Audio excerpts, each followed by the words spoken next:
세상은 창조주 하나님 외에 모든 것이 세상입니다.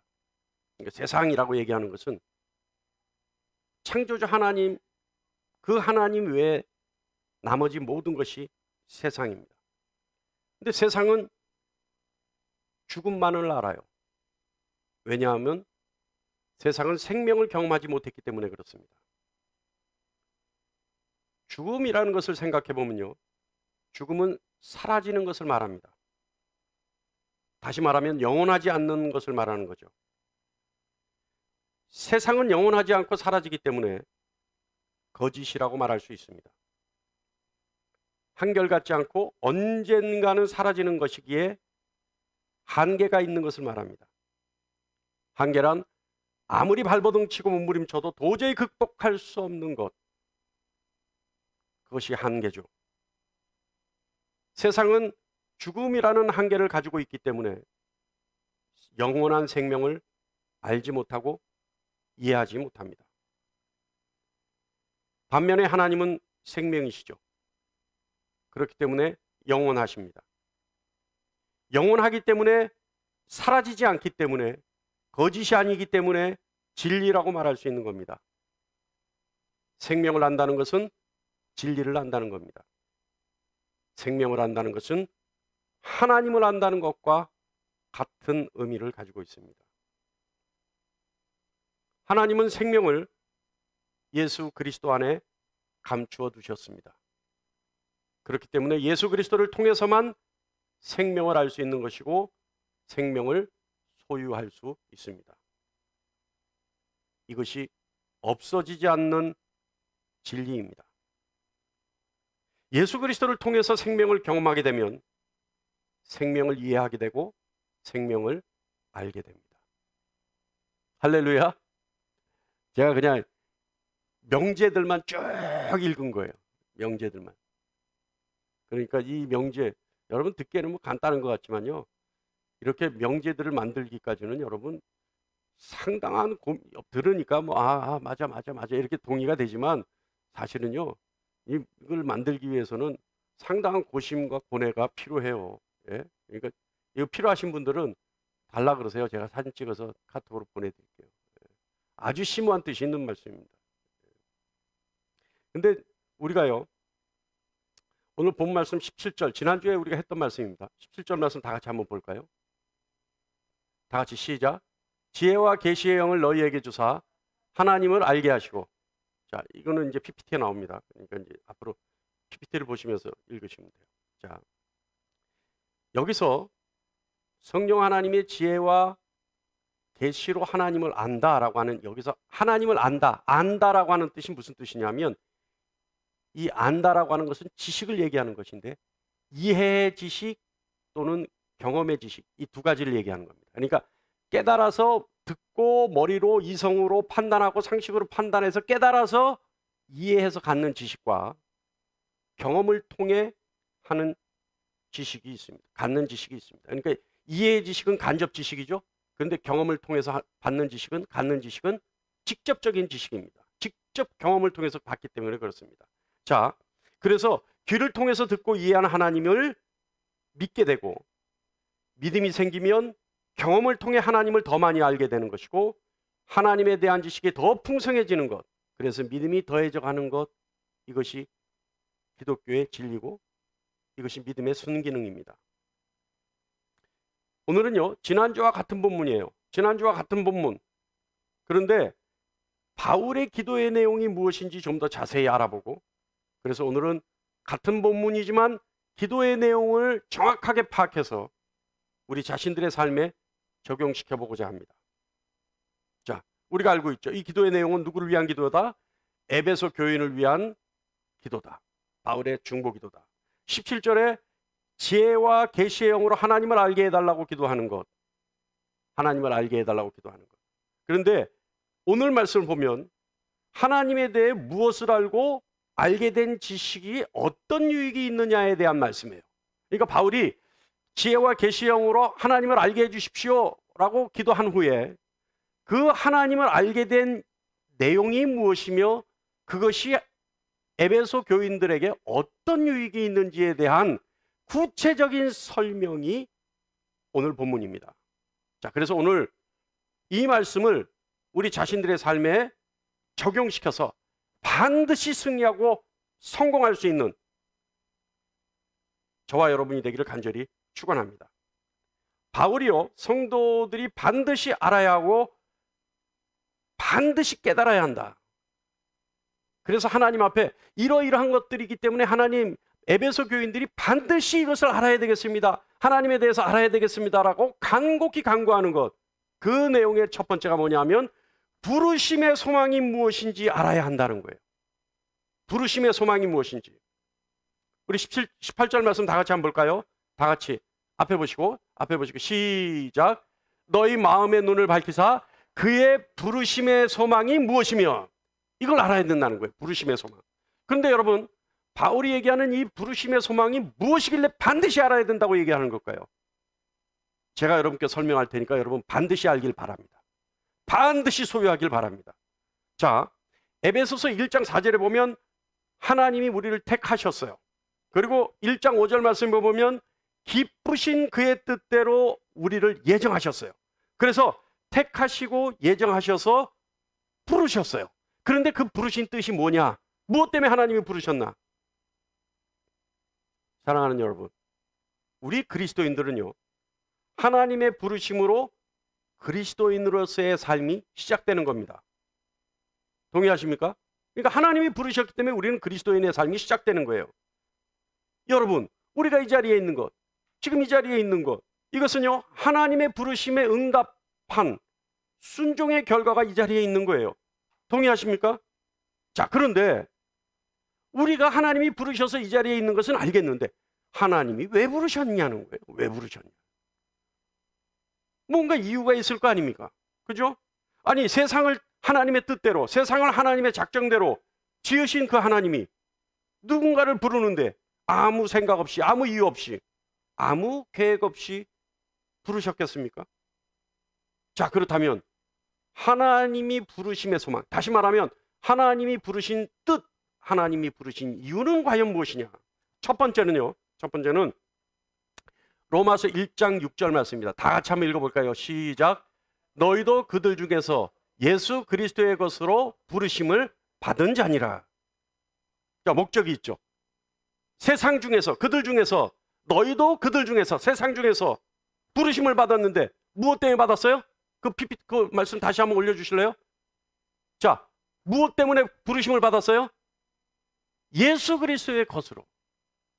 예수 그리스도의 것. 다시 말하면 예수 그리스도께 속했다는 뜻입니다. 그러니까 하나님이 부르신 것은 예수 그리스도께 속하게 하기 위해서 부르셨어요. 예수 그리스도께 속했다는 것은 무슨 의미할까요? 아까 얘기했죠. 예수 그리스도 안에 생명이 감추어져 있어요. 그러니까 예수 그리스도께 속했다는 것은 생명을 소유하게 되었다는 의미입니다. 할렐루야! 생명을 소유하게 됐다는 것은 영원한 생명을 안다는 거죠. 죽음밖에 모르는 세상 속에 있는 존재가 생명을 알 수 있는 생명을 소유한 존재로 바뀌었다는 겁니다. 죽음만 있는 세상에서 생명을 소유한 존재가 되었다는 겁니다. 죽음밖에 없는, 그래서 사라지는 거짓밖에 없는 세상에서 생명을 알고 진리를 소유한 존재로 삼기 위해 하나님이 부르셨다는 겁니다. 또 다른 말로 할까요? 죽음의 한계에 갇혀 있는 존재에서 영원이라는 한계가 없는 존재가 되게 하기 위해서 하나님이 부르셨다는 뜻입니다. 할렐루야! 그럼 이게 뭐가 유익이 있느냐? 여러분, 좀 이따 잘 들어보세요. 일단요, 사람이 한계가 없다는 것은 말할 수 없는 기적이죠. 그 사람은 한계가 없어. 여러분, 얼마나 큰 인물입니까? 그 사람은 한계가 없어. 못하는 게 없다는 뜻이에요. 그 사람을 제어할 어떤 방법도 없다는 겁니다. 기억해 두시기 바랍니다. 두 번째는 고린도전서 1장 9절 말씀 다 같이 보겠습니다. 시작. 너희를 불러 그의 아들 예수 그리스도의 우리 주와 더불어 교제하게 하시는 하나님. 할렐루야. 자, 너희를 불러 그의 아들 예수 그리스도 우리 주와 더불어 함께란 뜻입니다. 교제하게 하시는 하나님. 무엇 때문에 부르셨다고요? 예수 그리스도와 교제하게 하기 위해서. 자, 그러면 예수 그리스도와 교제한다. 무슨 유익이 있을까요? 많은 유익이 있습니다만은 가장 으뜸 가는 유익은 예수 그리스도와의 교제를 통해 구원의 은혜를 체험하게 됩니다. 구원의 은혜. 구원의 은혜는요, 그리스도의 심판으로부터의 구원을 말하는 겁니다. 여러분, 우리 그리스도인들은 주님과의 교제를 통해 주님께서 재림하시고 심판하시는 날 책망할 것 없는 의로운 자이기에 당당할 수 있다는 것을 아는 사람들입니다. 그래서 주님이 오셔서 심판할 때 주님과 교제한 사람들은 구원의 은혜를 아는 의로운 자들이기에 주님 앞에서 당당할 수 있습니다. 그래서 구원을 받은 사람들은요, 주님의 은혜를 받은 사람들은요, 죽는 그 순간에도 당당하게 기쁨으로 평화로운 모습으로 죽어요. 이것이 부르심의 소망입니다. 부르심의 소망 세 번째는요, 갈라디아서 4장 7절 말씀인데요. 다 같이 한번 읽어볼까요? 시작. 하나님이 우리를 부르심은 부정하게 하심이 아니요 거룩하게 하심이니. 할렐루야. 하나님이 우리에게 명령하시는 지상 과제라고 해도 과언이 아닌 말씀이 있어요. 그것이 뭐냐? 베드로전서 1장 6절에 의하면 기록되었으되 내가 거룩하니 너희도 거룩할지어다 하셨느니라. 다시 말하면 하나님이 거룩하시니 하나님을 믿는 하나님의 백성들은, 하나님의 자녀들은 너희도 거룩하라. 하나님의 부르심의 소망이란 세상과 다르다는 겁니다. 하나님의 부르심의 소망은 뭐예요? 우리가 세상 속에 있지만 세상과 다른 존재라는 거예요. 그리스도인들은 세상과 구별되어 있는 존재이기 때문에 세상과 다를 뿐더러 세상과 같지 않다는 뜻입니다. 또한 하나님이 거룩하시니 그리스도인들 역시 거룩하다는 것은 하나님의 형상을 회복한 존재라는 뜻입니다. 다시 말하면 몸은 세상 가운데 있지만 그들은 이미 천상의 존재로 살아간다는 겁니다. 이렇게 되면 한마디로 뭐가 필요할까? 뭐가 만들어질까요? 세상이 아무리 약해도 거룩한 존재로 남아있는 자들은 그들 마음속에 뭐가 있을까요? 자부심이 있어요. 내가 누군데? 내가 누군데? 내가 세상과 구별된 사람인데, 내가 하나님의 형상이 회복된 사람인데, 내가 예수 그리스도와 함께하는 사람인데. 여러분, 부르심의 소망은요, 생명을 알고 소유의 한계를 극복한 사람들이 되는 것이고, 심판을 알고 부끄러움 없이 당당한 사람들이 되는 것이고, 하나님의 형상의 회복을 이미 완성지어서 자존감을 회복한 사람들이 되는 겁니다. 그래서요, 부르심의 소망을 갖고 있는 사람들은 언제나, 부르심의 소망을 알고 있는 사람들은 언제나, 부르심의 하나님의 뜻을 소유하고 있는 사람들은 언제나 평강을 누릴 수 있습니다. 그리고 자유할 수 있어요. 절대 삶의 환경과 어려움에 휘둘리지 않습니다. 그 사람들은 세상의 악과 타협할 줄 모릅니다. 그런 사람들은요, 부르심의 소망을 알고 품은 사람들은요, 가진 것 없어도 그럼에도 불구하고 언제나 여유 있기 때문에, 너그럽기 때문에 무엇인가 있는 사람처럼, 저력이 있는 사람처럼, 감추어진 비밀이 있는 사람처럼 세상에서 주목받을 수 있습니다. 할렐루야. 할렐루야. 자, 바울이요, 지혜와 계시의 영으로 하나님을 알아서 또 하나 취해야 한다는 것이 있습니다. 그것이 뭐냐면 하나님을 아는 지식을 통해 기업의 영광의 풍성함이 무엇인지 알아야 한다는 거예요. 기업의 영광의 풍성함에 대해서 잘 이해하기 위해서는 에베소서 1장 3절 다 같이 한번 읽어볼까요? 시작. 아버지께서 하늘에 속한 모든 신령한 복을 우리에게 주시되, 이 말씀을 조금 알아야 합니다. 하늘에 속한 신령한 복. 여러분, 하나님의 기업의 영광의 풍성함이라는 것은 하늘에 속한 신령한 복을 알면 자동스럽게 자연스럽게 알 수 있는 거예요. 하나님이 우리 그리스도인들에게 주시기로 작정한 하늘에 속한 신령한 복, 이 복이 각자가 이룰 수 있는 하나님의 기업의 자본금들입니다. 여기서 자본금이라고 하니까 착각들을 해요. 저는요, 가끔 이런 분들 볼 때마다 좀 안타까운 분들이 있는데, 예수 믿으면 다 잘 될 거라고 생각하는 분들, 예수 믿으면 다 돈 벌 거라고 생각하는 분들, 예수 믿으면 다 평안해질 거라고 생각하는 분들, 예수 믿으면 하는 일마다 복 받을 거라고 생각하는 분들, 저는 좀 안타까워요. 안타까워요. 오늘도 하나님의 기업의 풍성함이라고 하니까 뭔가 하나님 믿으면 뭔가 풍성하게 뭔가 이루어질 거라고 생각하죠. 천만의 말씀입니다.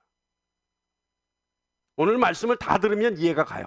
어떻게 하면 되겠구나 라는 것이 이해가 가지만, 세상에 살면서 우리가 흔히 말하는 복을 받는 것이 궁극적인 목적이 아니라는 거예요. 우리가 흔히 말하는 복은요, 부수적인 겁니다. 하나님을 믿으면 따라오는 부수적인 것이지 그것이 궁극적인 목적이 아니에요. 그런데 메커니즘이 달라요. 하나님을 믿으니 잘 되고, 하나님을 믿으니 돈 벌고, 하나님을 믿으니 성공하는 게 아니에요. 이유가 있어요. 이유가. 방법이 있단 말이에요. 오늘 바울의 기도는 하나님을 아는 그 지혜와 지식, 여기에는요 그 방법을 설명하고 있습니다. 자, 먼저 조금 전에 우리가 했던 하나님의 기업의 풍성함이란 무엇이냐? 영적인 것을 말하는 거예요. 그래서 하늘에 속한 신령한 복을 얘기하는 겁니다. 자, 하늘에 속한 신령한 복, 우리가 마음껏 누릴 수 있는 게 뭐가 있을까요? 이것을 알면 여러분이 하늘에 속한 신령한 복이 어떤 종류의 것인지 알 수 있어요. 자, 우리가 이 시간 하늘에 속한 신령한 복을 누리는 것, 그런 존재가 되었어요. 그런데 지금 이 시간 우리가 하늘에 속한 신령한 복을 누리는 것, 뭘까요? 바로 예배입니다. 우리가 하늘에 속한 신령한 복을 누리고 있다? 우리가 예배에 참여하고 있다는 거예요. 여러분, 피조물이, 죄인이, 죽음밖에 모르는 한계밖에 없는 존재가 창조주 하나님을 예배할 수 있다는 것이 상상이 갈 일입니까? 그럴 수 있지 뭐 생각하는 분들도 있어요. 그런 분들이라면 창조주 하나님과 피조물의 관계를 잘못 이해하고 있는 겁니다. 여러분, 저는 뭐 이런 예를 자꾸 드는 건 별로 좋아하지 않습니다만은, 여러분 지금 당장 우리 다 차를 몰고 청와대에 가서 대통령을 만나야 되겠다 그러면 얼른 만날 수 있을까요? 만날 수 있어요? 아니, 우리가 지금 막 가서 여러분 우리 오늘 대통령하고 점심이나 먹읍시다. 앞으로 한 20분 남았는데 빨리 가면 될 것 같습니다. 이러고 우리가 청와대 가서 대통령과 점심 먹으러 가면 만날 수 있습니까? 안 되죠. 죽음밖에 없는, 한계밖에 없는 세상 속에 사는 존재를 만나는 것도 함부로 만날 수 없는 것인데, 우리가 하나님을 만나 하나님의 존전에서 하나님을 찬양하고 기도할 수 있다는 것, 하나님의 보좌 앞에서 하나님의 말씀을 듣고 하나님의 은혜를 받을 수 있다는 것, 감히 상상할 수 없는 것이죠. 그런데 하늘에 속한 신령한 복을 받은 사람들은 그 일을 할 수 있다는 겁니다. 할렐루야. 우리가 예배에 참여하고 있다는 거예요. 예배는요, 하나님께 속한 겁니다. 그렇기 때문에 사단은요, 될 수만 있다면 하나님의 자녀들이 예배에 참여하지 못하게 하죠. 그래서 온갖 수단과 방법을 가리지 않고 그 일을 방해합니다. 반대로 얘기할까요? 그리스도인들은 하나님을 예배하는 사람들입니다. 그래서 하나님께 속한 사람들입니다. 그러나 그리스도인임에도 불구하고 예배하지 않는다면 그는 이미 그리스도인을 포기한 사람이 될 수 있습니다. 이 땅에서 하나님을 예배한다는 것은 이 땅에서 천상의 비밀스러운 일을 수행하고 있다는 의미가 됩니다. 그렇기 때문에 여러분, 이 시간 이 아멘교회 예배당에서 예배하는 이 시간, 여러분은 천상의 비밀스러운 일을 수행하고 있는 하나님께 속한 사람들입니다. 할렐루야, 할렐루야. 예배를 통해 하나님의 은혜를 깨닫게 되고 은혜를 소유하게 되고 은혜를 누리게 되는 겁니다. 또한 우리의 삶의 끝까지 보증이 되어주시는 성령의 임재와 충만을 알 수 있는 시간이 바로 예배의 시간입니다. 그래서 성령의 임재가 없는 예배는 예배가 아닙니다. 제가 말하는 게 너무 단호하죠. 요즘 세상 사람들은, 요즘 저 트렌드는 그거 아니에요? 아닐 수도 있습니다 라고 하는 게 트렌드잖아요. 그러니까 이것도 아니고 저것도 아니고 어디든지 빠져나갈 구멍을 만들어 놓는 말투, 이게 요즘 트렌드 아니에요? 그러니까 보통 제가 요즘 제일 안타깝게 생각하는 게요, 인터뷰할 때 사람들이, 여러분 한번 유심히 보세요. 제가 언젠가 한번 얘기했는데, 인터뷰할 때 자기가 한 일임에도 불구하고, 자기의 결정임에도 불구하고, 자기의 의지임에도 불구하고 그 뭐뭐 한 것 같아요 라고 얘기해요. 그러니까 내가 했는데 그래서 성공했는데 뭐라고 그러냐면, 내가 성공하려고 열심히 공부한 것 같아요 이렇게 얘기해요. 뭐라고 얘기해야 됩니까? 내가 성공하기 위해서 열심히 공부해야 된다고 생각하고 그래서 열심히 공부했습니다 이렇게 얘기해야 되는 거 아니에요? 그런데 그러지 않아요. 요즘 말투가 다 그래요. 뭐뭐 한 것 같아요 라고 얘기해요. 참 안타까워요. 여러분, 이 시간에 설교자가 설교하는 건 뭡니까? 하나님의 말씀의 대언이에요. 이 시간은 하나님이 말씀하시는 거예요. 하나님이 여러분 한 사람 한 사람에게 필요한 말씀들을 각자에게 필요한 방법으로 해석시켜서 알아들을 수 있도록 하나님이 말씀하시는 거예요. 근데 하나님이 뭐뭐한 것 같아 라고 말씀하시나요? 예배가 아닌 것 같아 이렇게 얘기하나요? 예배인 것 같아 이렇게 얘기하나요? 아니에요. 그리스도인이라면 반드시 하나님을 예배해야 합니다. 하나님을 예배하지 않는다면, 단호할지 모르지만 이것이 진리입니다. 하나님을 예배하지 않는다면, 하나님을 예배할 줄 모른다면 그는 하늘에 속한 신령한 복을 받지 않은 사람이고 그는 그리스도인이기를 포기한 사람입니다. 그리스도인이라면 모두가 하나님이 나누어 주신 기업의 영광을 누릴 수 있습니다. 그런데 그 기업의 영광의 가장 큰 기업은, 그 영광은 예배를 통한 하나님의 은혜입니다. 신령과 진정으로 예배할 때 하나님의 기업의 풍성함을 맛볼 수 있는 것이기 때문에 그렇습니다. 그래서 바울은 하나님을 아는 지식을 통해 우리 그리스도인들 각자가 하나님의 기업의 풍성함이 무엇인지 알게 해달라고 중보한 것입니다. 그런데 이 기업은요, 하늘에 속한 신령한 복은요, 사람에 따라 다 달라요. 사람에 따라 다 다르기 때문에 마치 은사 같은 거죠. 그러니까 어떤 것이 기업인지 알 수 없어요. 그러나 우리 모두가 가지고 있는 기업은 뭐다? 하나님을 예배하는 것이다. 그리고 각자가 가지고 있는 하늘에 속한 신령한 복을 누림으로 그 복 가운데 있는 가장 풍성한 은혜를 마음껏 소유하고 마음껏 키워서 세상에 자랑하게 하는 것이 하나님의 기업의 풍성한 영광입니다. 할렐루야, 할렐루야. 이해하십니까? 자, 이제 세 번째, 바울은 하나님을 알게 되어서, 지혜와 계시의 영을 받아 하나님을 알게 되어서 무엇을 알기를 원하느냐, 간절히 원하느냐. 세 번째는요, 하나님의 능력의 크심이 어떤 것인지를 알기를 원했어요. 19절 말씀 다 같이 한번 읽어볼까요? 시작. 앞에 보시고요. 시작. 그의 힘의 위력으로 역사하심을 따라 믿는 우리에게 베푸신 능력의 지극히 크심이 어떠한 것을 너희로 알게 하시기를 구하노라. 그러니까 하나님이 알려주셔야 되는데, 지혜와 계시형으로 알려주셔야 되는데, 바울이 에베소 성도들에게 간절히 원한 것, 알기를 원한 것, 하나님이 알려주시기를 원한 건 뭐라고요? 하나님의 지극히 크신 능력, 이걸 알아야 된다는 거예요. 자, 그러면 그걸 왜 알아야 되느냐? 막 안타깝네. 막 여러분, 이런 시간 되면 제가 막 안타까워요. 여러분이 정말 다 알았으면 좋겠어요. 요만큼도 빠지지 않고 다 알았으면 좋겠어. 하나도 놓치지 않고 다 알았으면 좋겠어. 그래서 이것을 여러분이 마음껏 활용할 수 있었으면 좋겠습니다. 자, 요 시간 이제 앞으로 한 10분 딱 바짝 긴장해서 다 받으셔서 가족에게 나누어주고 이웃을 위해 나눠줄 수 있길 바랍니다. 자, 바짝 긴장해서 받으시기 바랍니다. 자, 오늘 말씀에 있어서 가장 중요한 거예요.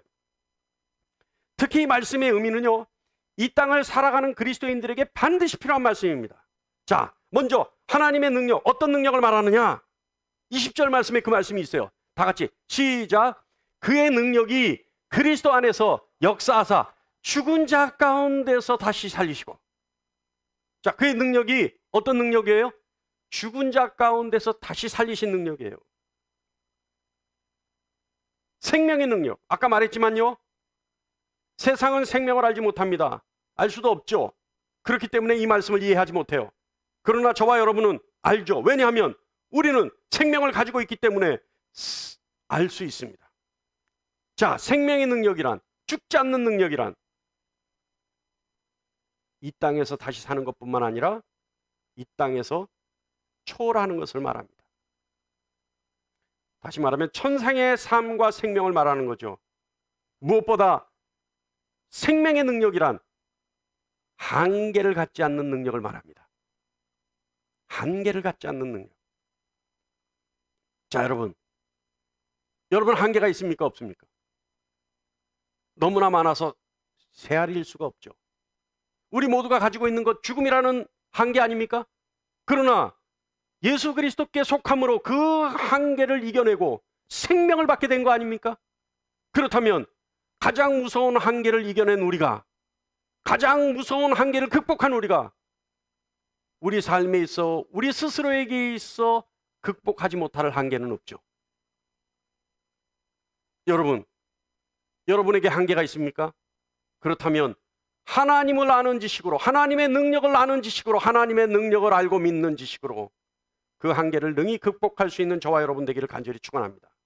그런데 무엇보다도요, 하나님의 능력이라고 하는 것은 이것이 교리가 아니라, 이것이 지식이 아니라 이것이 현실이라는 거예요. 하나님의 능력을 알고 믿으면 여러분에게 있는 어떠한 한계도 극복이 된다는 겁니다. 이것이 하나님의 능력이에요. 이것이 유일한 신이기 때문에 줄 수 있는 능력이에요. 이것이 그리스도께 속해 있는 능력이기에 우리가 가질 수 있는 능력입니다. 할렐루야. 자, 두 번째는요. 두 번째는 어떤 능력이냐? 21절 말씀이에요. 다 같이 시작. 모든 통치와 권세와 능력과 주권과 이 세상뿐만 아니라 오는 세상에 일컫는 모든 이름 위에 뛰어나게 하시고. 누구를요? 예수 그리스도를 그렇게 하셨어요. 예수 그리스도를 다시 살리신 능력, 예수 그리스도를 모든 이름 위에 뛰어나게 하신 능력. 자, 여러분, 세상의 모든 통치와 권세와 능력, 주권, 이 모든 것을 우리는 한마디로 악의 세력이라고 말할 수 있습니다. 그런데 하나님의 능력은 예수 그리스도를 그 악의 세력 위에 있는 권세로 삼으셨다는 거예요. 여러분, 저를 한번 보세요. 세상은요, 악이 있기 때문에 실패가 있습니다. 세상은 악하기 때문에 좌절이 있어요. 세상은 악이 있기 때문에 괴로움이 있죠. 그리고 고통도 있고 슬픔도 있습니다. 세상은 악하기 때문에 시기와 질투가 만연하고요. 세상은 악하기 때문에 남의 것을 제 것인 양 마음대로 약탈해 쓰는 세상입니다. 그러나 하나님의 능력은 예수 그리스도로 하여금 이 모든 악의 권세와 통치의 영향력을 받지 않고 오히려 그것들을 다스리는 권세를 주셨습니다. 그것이 하나님의 능력입니다. 하나님의 능력이 이 땅에 발휘될 때 어떻게 된다고요? 예수 그리스도를 통해 발휘될 때 어떻게 된다고요? 악의 권세가 그 어떤 영향력을 끼친다 하더라도 오히려 그것을 다스리는 권세를 갖게 됩니다. 그래서 22절 이렇게 말씀하죠. 다 같이 한번 볼까요? 22절 말씀 다 같이 시작. 또 만물을 그의 발 아래 복종하게 하시고 악을 다스리는 것은 물론이고 세상의 모든 것이 그리스도의 발 아래 있어 오히려 그리스도께 복종하게 하셨다라는 겁니다. 하나님의 능력이 그렇게 하셨다는 거예요. 세상 만물은 그리스도께 복종하는 존재에 불과합니다. 다시 말하면 악을 포함한 세상의 모든 것이 그리스도의 권세 아래 통제를 받는 존재에 불과한 것이라는 거죠. 자, 이제 중요한 겁니다. 여러분 저를 보세요. 생명이 있어 한계를, 그러니까 예수 그리스도를 다시 살리신 하나님의 능력이에요. 그런데 이 다시 살리신 것의 뜻은 뭐예요?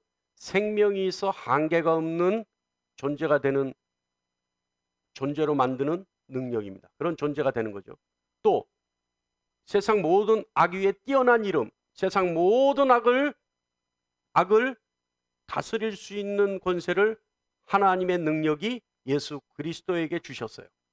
또 예수 그리스도의 발 아래 세상 모든 존재가 복종하게 하셨어요. 그 모든 일을 가능하게 한 것이 하나님의 능력입니다. 그렇다면 하나님의 능력과 예수 그리스도께서 가지고 계신 그 권세와 능력, 권위, 권력, 이 모든 것이 우리와는 무슨 상관이 있냐 이 말이에요. 이게 중요한 거예요. 아니, 하나님의 능력 있는 것도 알겠고 하나님의 능력으로 예수 그리스도께서 다시 사셨고 그래서 한계가 없고 모든 악 위에 어떤 영향력도 받지 않는, 영향도 받지 않는, 오히려 다스릴 수 있는 권세를 가지고 계시고 세상 모든 것이 예수 그리스도의 발 아래 복종할 수밖에 없는 그런 존재로 하나님이 만들어 주셨는데 그것이 우리와는 무슨 상관이 있냐 이 말입니다. 무슨 상관이 있을까요? 그것이 우리와 상관없다면 굳이 바울이 하나님을 아는 지식을 갖기를 원한다고 이렇게 간절히 간구할 필요가 있겠습니까? 바울이 생각하기에 이것은 반드시 이것을 알아야지만 뭔가 우리에게도 큰 유익이 있고 우리가 반드시 알아야지만 이 땅에 살아갈 때 필요한 일들이 일어날 거라고 생각했기 때문에 하나님 앞에 간절히 간구한 거 아닐까요? 그렇다면 그것이 뭘까요? 로마서 8장 16절로 17절 말씀 우리 다 같이 한번 읽어보겠습니다. 시작. 성령이 친히 우리의 영과 더불어 우리가 하나님의 자녀인 것을 증언하시나니 자녀이면 또한 상속자 곧 하나님의 상속자요 그리스도와 함께한 상속자니. 할렐루야. 이거란 말이에요. 이거란 말이에요. 하나님의 능력이 예수 그리스도께 그것들을 주셨지만 예수 그리스도와 함께 우리도 하나님의 상속자가 되면 우리도 그 능력을 누릴 수 있기 때문에 바울은 이 능력이 무엇인지를 간절히 하나님께 알려달라고 간구했던 겁니다. 할렐루야. 할렐루야. 무슨 뜻인지 아시겠어요? 하나님의 능력을 알아야 우리가 가지려고 하고 가져야 누릴 수 있죠. 그래서 하나님은 그 능력을 우리에게 주시기 위해 우리를 자녀 삼으시고 부르심의 소망을 주시고 그래서 우리가 이 땅에서 이 능력을 발휘하며 살아가기를 원하시는 겁니다. 할렐루야. 할렐루야. 그리스도인은요 하나님의 자녀예요. 그래서 하나님의 상속자가 되는 겁니다. 그래서 하나님의 능력을 가지는 상속자가 되는 거예요. 그렇기 때문에 예수 그리스도께서 누리는 권세를 예수 그리스도와 함께 누릴 수 있는 거예요. 그런데요, 많은 그리스도인들은 예수를 믿기만 하면, 하나님의 자녀가 되기만 하면 복을 받을 것이라고 착각하고 살아요. 그래서 그저 모든 것이 잘 될 것이라고 하는 그런 막연한 희망 고문 속에 살아가고 있습니다.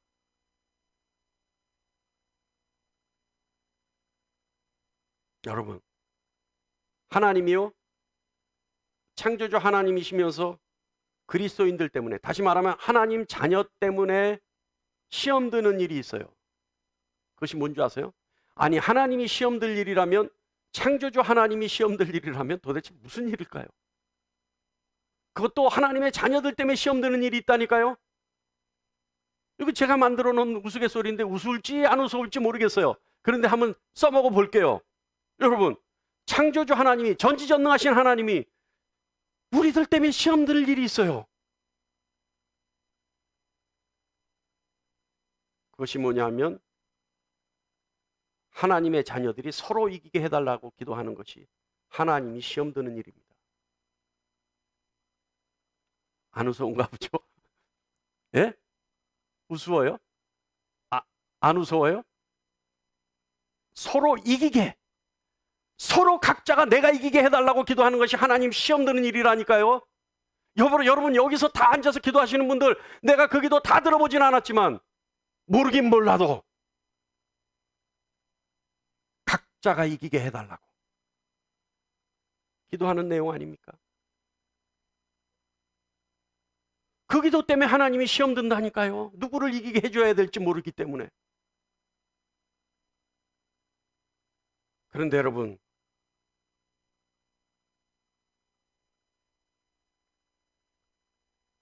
이기려면, 성공하려면, 그리고 세상에서 승리하려면 하나님의 능력을 아는 사람이 되는 것이고, 다시 말하면 하나님의 능력을 아는 그리스도인이 된다면 하나님의 권세를, 주님의 권세를 상속받기를 원할 것이고, 주님의 권세로 악에게 지는 것이 아니라 오히려 악을 제어할 수 있게 되는 것이고, 세상의 모든 만물을 다스릴 수 있는 권세를 갖게 될 것이고,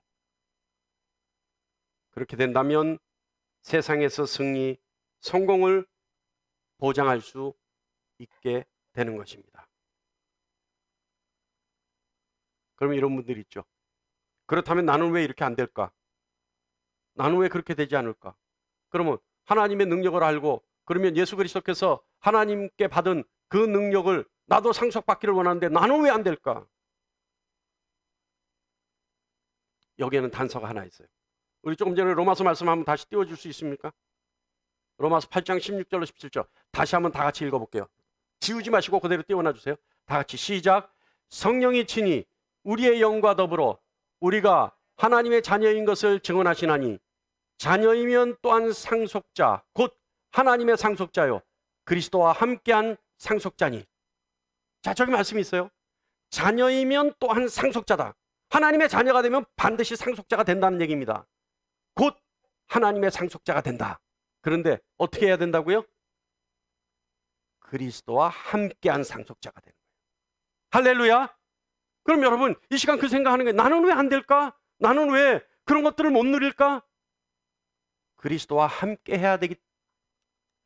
해야지만 누릴 수 있습니다. 할렐루야. 다시 말하면 그리스도와 함께하지 않았기 때문에 누리지 못한 거예요. 오늘 이 시간 여러분, 하나님의 능력을 알았다면, 그래서 그 하나님의 능력을 그리스도께서 그대로 소유하고 계신 것을 알았다면, 그래서 이 땅에서 그 능력으로 승리하고 성공할 수 있는 사실을 알았다면, 진리를 깨달았다면, 그것을 이제 누리기 위해서 뭘 해야 돼요? 그리스도와 함께 해야 합니다. 할렐루야.